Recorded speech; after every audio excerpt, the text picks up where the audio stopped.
It's another day, left jab, right jab, this is MMA. Mixed martial arts, quick body parts, undefeated when I pick 'em. Who the champ, who the victim, looking in my crystal ball, I predict the winner. Never stop fighting, if you lose, keep your chin up. Know how the game go, I'm a smart fella. Welcome to the show, this the MMA fortune teller.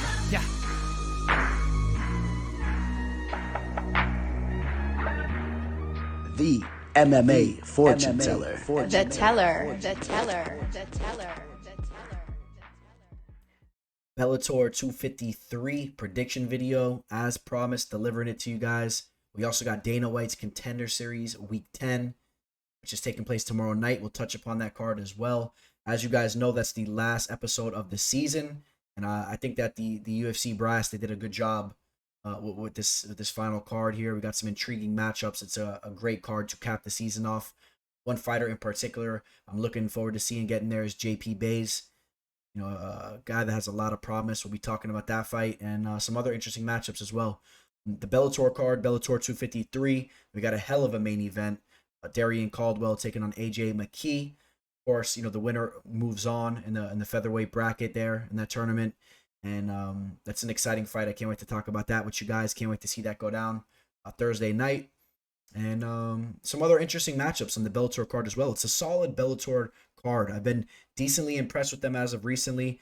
We saw it last week. They had the Storley versus Amasov fight. I mean, they're starting to put some really talented young fighters. You know, they're starting to match those guys up, you know, on these cards. And I'm excited about that. I want to see Bellator groom their own fighters and start to really get their stable going. You know, I'm getting a little tired of seeing these old, washed up fighters, you know, sign with Bellator and them just throwing those types of fights together. It's about fights like these that we really want to tune into. The real fans, you guys know what I'm talking about. And I'm excited to see this Bellator card Thursday. So, you know, that's what they need to be doing. I guess we'll start off with Bellator. We'll break down the Bellator card.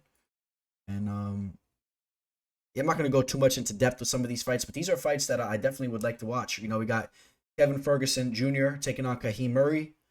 Kevin Ferguson Jr. obviously baby slice. That's Kimbo's son.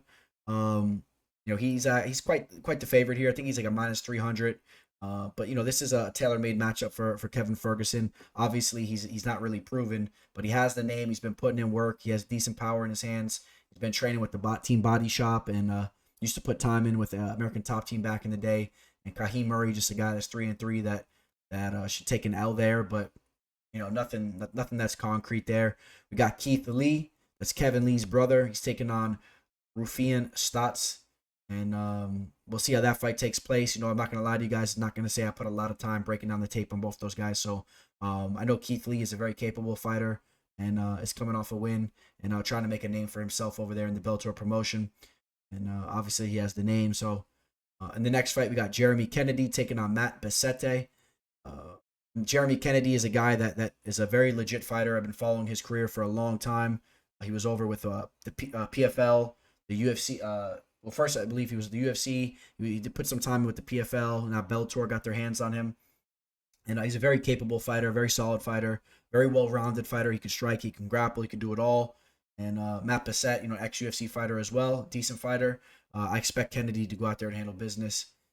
Now we get to you know, the main card, right? The main card over there in Bellator is just 3 fights. Remember that. So we have Joey Diaz taking on Bobby Lee. This guy Joey Diaz is very legit. Brings in some very big time wrestling credentials. If you guys aren't familiar with him, you can read up on this dude. But this guy was a Division II national champion. Also, you know, did some other stuff too. CFI champion. This guy's a legit wrestler, Joey Diaz. You can read up on him. And also, since he's came over to the MMA game, he's been going in there and getting finishes. You know, has power in the hands. 7-0. Guy has a lot of promise. Another guy fighting at a Team Body Shop, and another guy that Bellator got their hands on. They've been signing some of these young prospects. They're willing to give them good money early in their careers. So some fighters are jumping over to Bellator in the beginning, whereas, you know, at the UFC, maybe they're not really willing to shell out that money right away with some of these guys. But as I said, you know, finishing guys out there, Chris Cisneros Finished him in his last fight. A lot of first-round finishes here. And he has the wrestling credentials. So keep an eye on this guy. Taking on Bobby Lee. Bobby Lee is actually a decent fighter himself. A tough dude. Not really expecting Lee to go out there and to win this fight. I mean, but he's a capable dude. He's a tough guy. He's 24 years old. And, you know, lost to DeMarcus Jackson, an old UFC fighter. You guys are familiar with him from The Ultimate Fighter. That was over in LFA. But, you know, you guys can imagine where the line is on this fight. Joey Davis, almost said Joey Diaz. Shout out to Joey Diaz. Joey Davis, almost a 4-1 favorite, so almost a minus 400. Joey Davis should go out there and handle business. I think he can win that fight in a variety of ways. So keep an eye on him. All right, and then what do we got here? We got Benson Henderson taking on Jason Jackson. That is a solid fight. Jason Jackson, another guy that came off The Ultimate Fighter. That was American Top Team versus the Black Zillions. Jason Jackson, since leaving the UFC, has really been putting it together. We saw him in his last fight where he looked amazing. Was just put on a clinic against Jordan Mean, ex-UFC fighter as well, ex-Strikeforce fighter. Jason Jackson was looking very crisp in there. Striking is coming around. I think that he's really cruising right into his prime at 30 years old right now. He's been training with the best of them for years. Benson Henderson, 37 years old, coming off a nasty loss, a fight that I capitalized on. Michael Chandler knocked him out. Definitely had some money on Chandler in that spot there. And you know what, man? I think the line is accurate. Minus 180, minus 190 for Jason Jackson. I expect Jason Jackson to be able to stuff the takedowns, and he will win the striking exchanges. Jason Jackson showed some excellent takedown defense against Jordan Mean. I do think Benson Henderson's a little bit more capable of getting the fight to the mat, and I think Benson Henderson does have good cardio and has hell of a heart. But I think I'm taking Jason Jackson to win that fight. I think that he should win that fight right now. He's more in his prime. Benson Henderson's been around the block for so long. Definitely a tough customer. You know, he can go out there and he can take Jason Jackson out. So it's a possibility if the fight goes to the later rounds. I'm just not seeing it as much as I see Jason Jackson stuffing takedowns and using the striking. So that's the route I'm going to go there. It's a good matchup, though. Now, in the main event, this is what it's about right here. We got Darrion Caldwell taking on AJ McKee Jr. Do want to show you, this is the bracket here. So obviously, I think I'm blocking the bottom right over here, but that was Patricio Pitbull, who just knocked out Pedro Carvalho. So he moves on. And now he fights, obviously, Emmanuel Sanchez, who just took out Daniel Wichel. And then on the other side, AJ McKee already took out Derek Campos, and Darrion Caldwell took out Adam Borges. So now they're squaring off. And the winner of this will fight, you know, obviously the winner of Sanchez and Pitbull. Now, if you guys aren't familiar with these fighters, which I'm sure most of you guys are, obviously, but Caldwell is a very, very skilled fighter. Brings some solid wrestling in, some good striking. He's athletic in there. He's rangy. He's long in there. He's a real test. His only setbacks as of recently was against Hiraguchi. And if you guys know about Hiraguchi, he's a very talented fighter, ex-UFC fighter as well. The UFC did part ways with him, unfortunately. He was fighting over there, I believe, in ONE FC. And a very, very talented kid he's a young fighter, excellent Japanese fighter. So he lost twice to him. And he actually got finished in the first fight, too. Bounced back with 2 victories, took out Henry Corrales, a tough customer, and then he just took out Adam Borges, like we talked about. Rear naked choked him. Now, AJ McKee Jr., man, I'll tell you guys a funny story. Touched upon it before.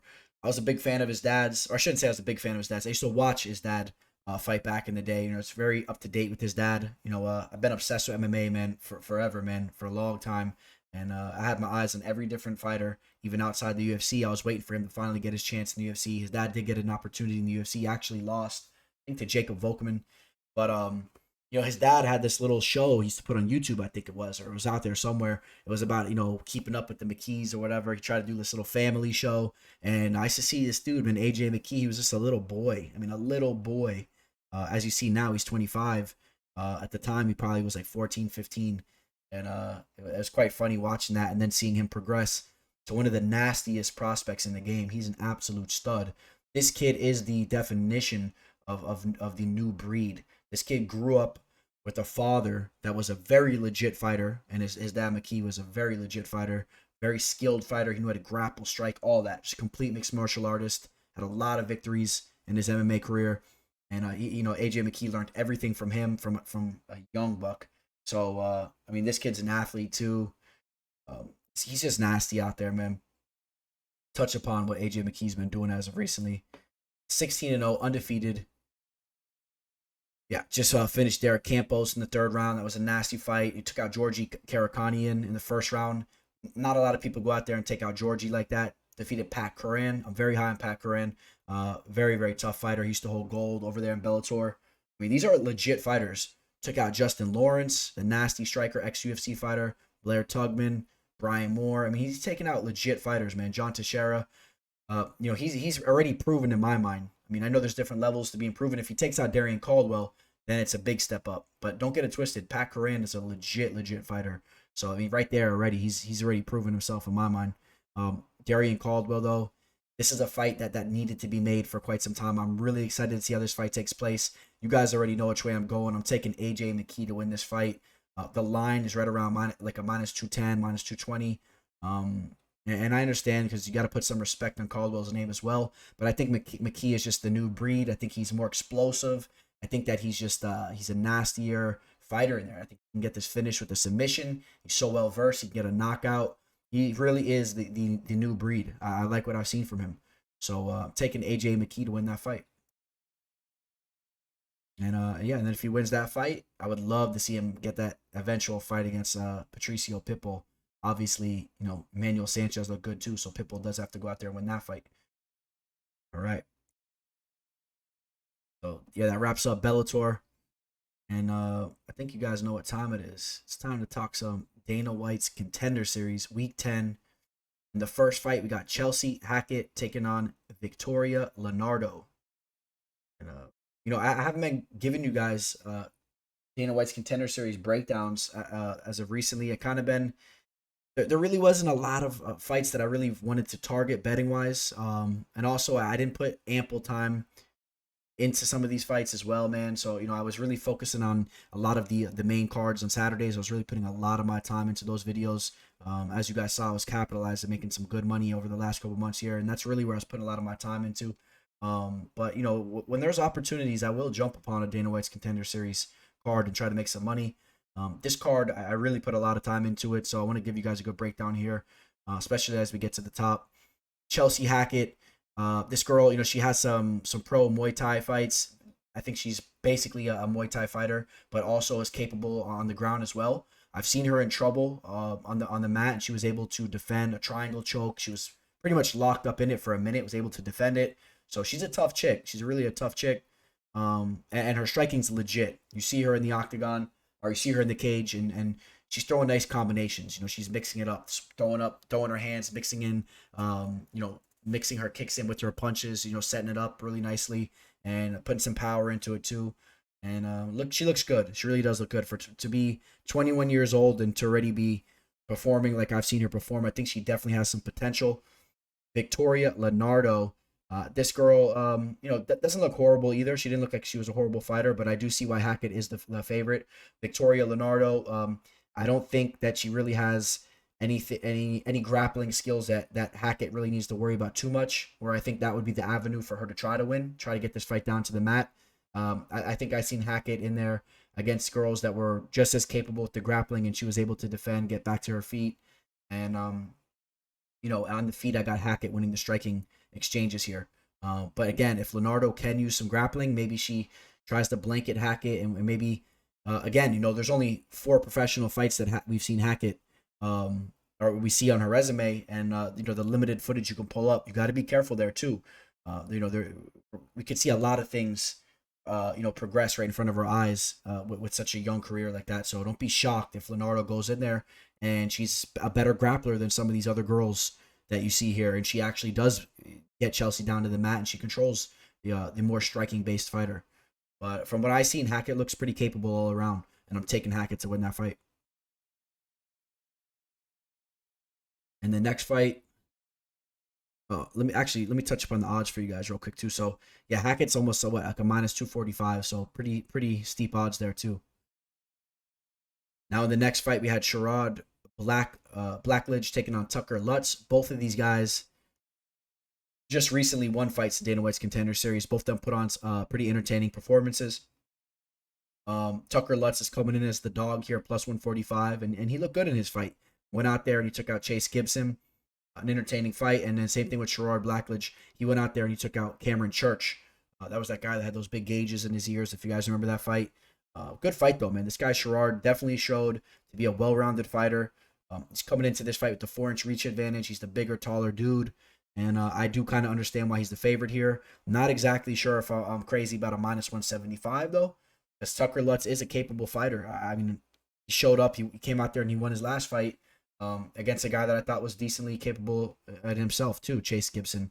So I wouldn't be surprised if Tucker Lutz comes out there and pulls off the upset here. I think this fight should play out to be kind of close, but I think that Sherrard is a little bit better of a striker.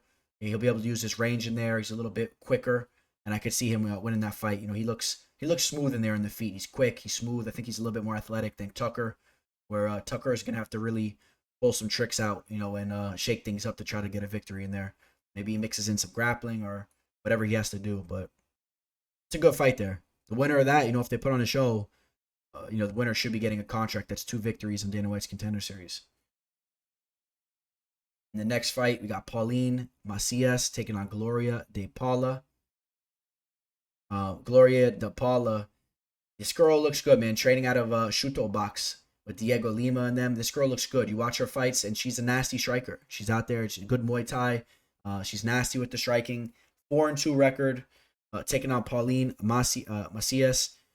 Wasn't really over impressed with what I seen from her. She's 4-0. She's undefeated, but check the tape that's out there. I mean, all right. I mean, she's out there. She's winning those fights, but I don't know. Looks a little slow on the feet. I definitely see a lot more speed from Gloria. I expect this fight to take place in the feet. I think both these girls do like to strike for the most part.